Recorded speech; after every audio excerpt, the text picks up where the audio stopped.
Hello, नमस्ते, सलाम, सत श्री अकाल। और दोस्तों, कैसे हो आप सभी? खैरियत से हो?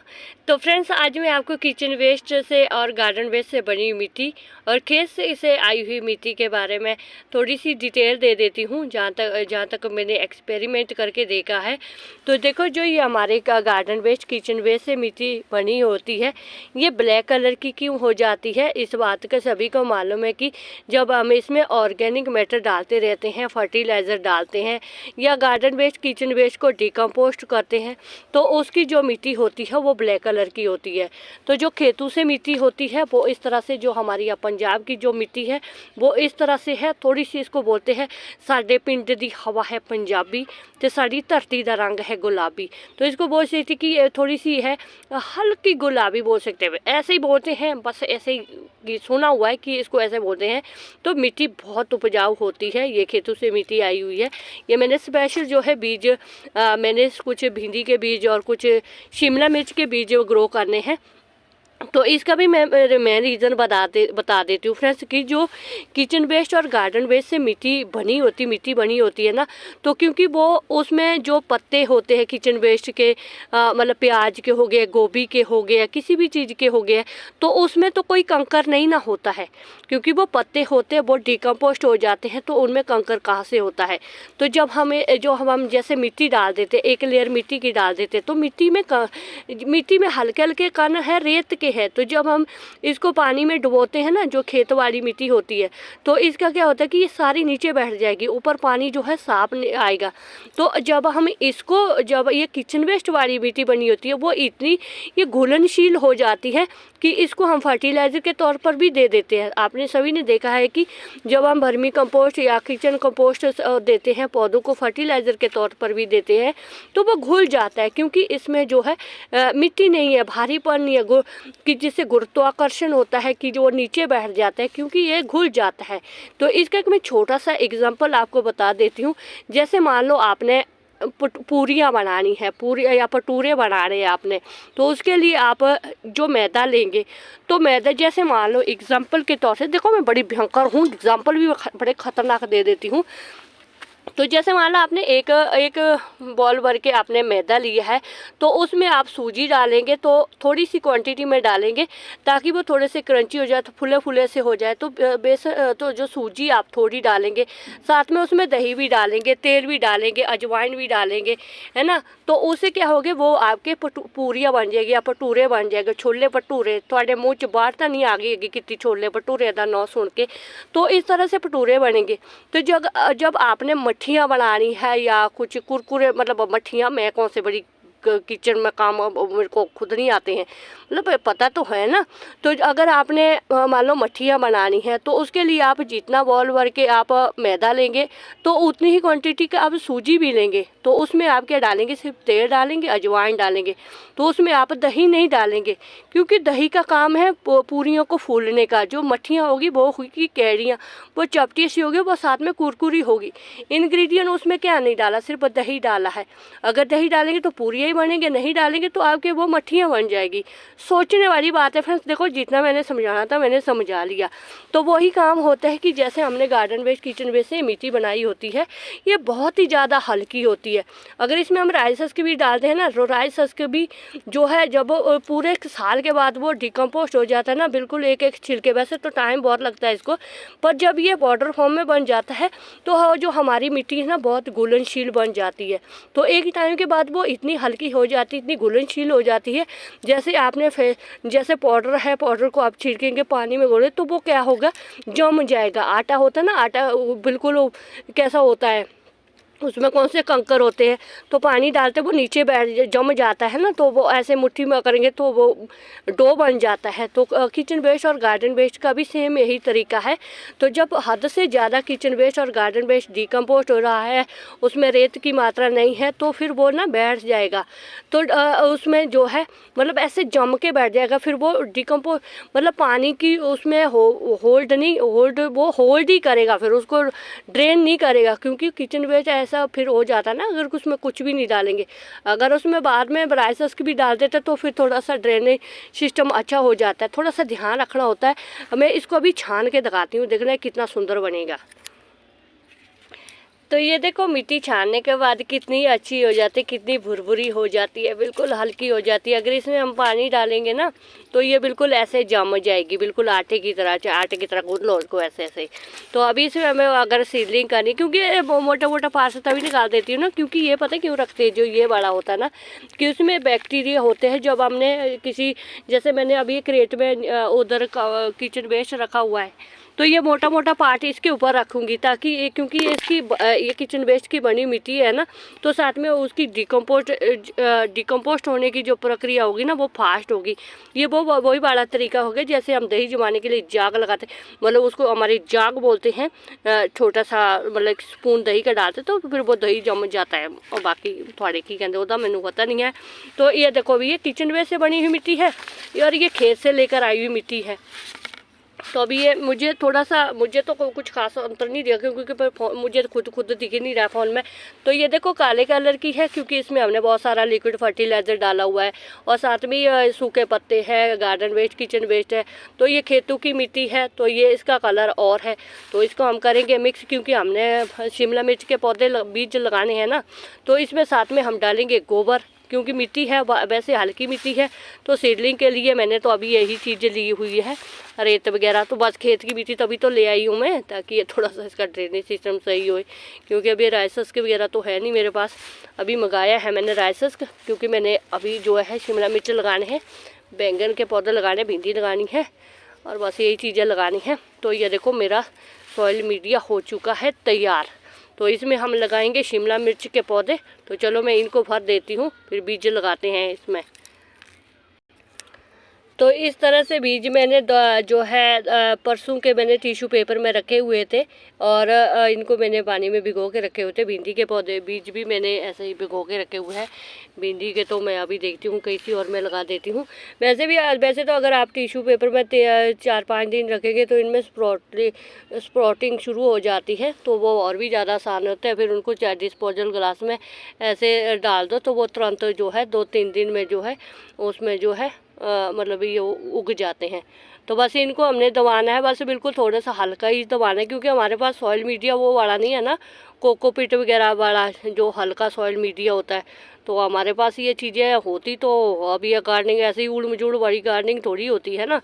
तो चलो जैसी भी है तो है, गार्डनिंग करते तो है। तो बस इनको बस ऐसे थोड़ा सा धीरे से दबाना है, क्योंकि बहुत सारे बीज ना मैं बहुत सारे पहले ख़राब किए हैं। तरीका गलत होता था ना, ऊपर से मिट्टी डाल देनी, ऊपर से भारी मिट्टी डाल देनी, ऊपर से पानी डाल देना, पौधे बीज तो चले जाता था पताल लोक में। फिर वो उधर से बोल देता था त्राही माम। तो ये तरीका होता है। छोटा बीज है ना, तो बस जितना छोटा बीज है उतना सा दबाओ उसको, मिट्टी का भी उतना ही ऊपर रखो, वजन रखो। अब ऐसा नहीं कि जैसे 2 साल का बच्चा है उसके ऊपर आपने कोई 20 किलो की रजाई दे दी, तो बच्चे का तो दम घुटेगा ही ना बीच में। तो थोड़ा सा हल्का फुल्का ही देना चाहिए। बीज भी तो बेचारे छोटे छोटे बच्चे हैं अभी। तो इसमें हम पानी वही तरीका देंगे, पानी ऊपर से बिल्कुल भी नहीं देंगे, क्योंकि अभी हीट भी है, थोड़ी सी धूप भी होगी है ना, क्योंकि मौसम अभी बदल चुका है। तो पानी हम ना तो ऊपर से देंगे ना पहले देंगे, पानी को बस ऐसे ही देंगे, क्योंकि जब ये पानी ऊपर इसमें आ जाएगा खुद आ जाएगा, फिर पानी हम यहाँ से बंद कर देंगे। फिर इनको रखेंगे हम किसी क्रेट के ऊपर ही रखेंगे। तो क्रेट के ऊपर रखेंगे तो थोड़ा इसमें मॉइस्चर बने रहेगा, क्योंकि सूखना नहीं चाहिए। एक ऊपर से एक बार सूख गए, शेड में भी रखने थोड़े से, ऐसा नहीं कि धूप में रखने हैं, डायरेक्ट सनलाइट में नहीं रखने हैं, शेडी एरिया में रखेंगे। तो अभी इसमें पानी ऊपर आएगा। तो साथ में एक छोटी सी बात और भी बता देती हूँ मैं फ्रेंड्स, जैसे कि हम बोलते हैं ना कि डायरेक्ट किचन वेस्ट और गार्डन वेस्ट में हम पौधे कैसे लगा सकते हैं। तो देखो फ्रेंड्स, एक तो होता है मेन प्रॉब्लम ये होती है गार्डन वेस्ट किचन वेस्ट में कि लोग पौधे लगाने से डरते हैं। डरना भी चाहिए, क्योंकि भाई उसमें जो उसका लिक्विड फर्टिलाइज़र होता है ना, जैसे पानी का होता है, पानी और ह्यूमस जो किचन वेस्ट और गार्डन वेस्ट का जो लिक्विड होता है ना, उसको एक बार इमेजिन करके देखो। अगर हमने मान लो हमने यहाँ पर हमने पानी फेंक दिया है, ठीक है, पानी फेंक दिया है, तो पानी का क्या होगा, ये 10-15 मिनट के अंदर जो है सूख जाएगा, बिल्कुल सारा सूख जाएगा। पर किचन वेस्ट और गार्डन वेस्ट का जो ह्यूमस होता है, लिक्विड फर्टिलाइज़र होता है, वो तरल पदार्थ जो होता है उसमें जेली टाइप का होता है, क्योंकि उसमें बहुत सारे बैक्टीरिया है, वो पानी नहीं है। पानी एक बिल्कुल शुद्ध चीज़ होती है, जो उसमें होते हैं उसमें बहुत सारे जैसे पत्तों का लिक्विड हो गया। जैसे मान लो वही बात है, लस्सी को आप वो करेंगे तो लस्सी का अलग हो जाएगा, दूध का अलग हो जाता है। तो इसी तरह किचन वेस्ट का भी जो लिक्विड फर्टिलाइज़र होता है ना, उसको सूखने में बहुत टाइम लगता है। अगर वो सूखेगा भी तो वो अपनी एक छाप छोड़ेगा। पानी तो वहीं के वहीं अब्जॉर्ब होकर ख़त्म हो जाएगा, पता भी नहीं लगा कि यहाँ पर पानी गिर गया था। किचन वेस्ट का उसका हो जाता है, मतलब नीचे जो है उसका जगह बन जाती है। तो तभी अगर किचन वेस्ट को डायरेक्ट डालना ना, तो नीचे मिट्टी की लेयर हमेशा मोटी सी डालो, क्योंकि जब वो लिक्विड जो आएगा ना वो आपके लेंटर पर नहीं जाएगा, वो उसी में अब्जॉर्ब हो जाएगा। उस मिट्टी में जो आपने इतनी लेयर मिट्टी की डाली ना उसमें डाल देना। अगर आपने नीचे किचन वेस्ट डाल दिया, ऊपर से मिट्टी डाल दी, जब वो नीचे डिकम्पोस्ट होगा वो सारा लिक्विड बाहर जाएगा। तो वो जो तकड़ा वाला जो असली मेन चीज़ है, अगर वो बाहर चली जाएगी तो फ़ायदा क्या फिर मिट्टी को उपजाऊ बनाने का। एक होता है, दूसरा हम जो है छिलके वगैरह किचन वेस्ट गार्डन वेस्ट के छिलके जो है सुखाते भी है ड्राई करने के लिए।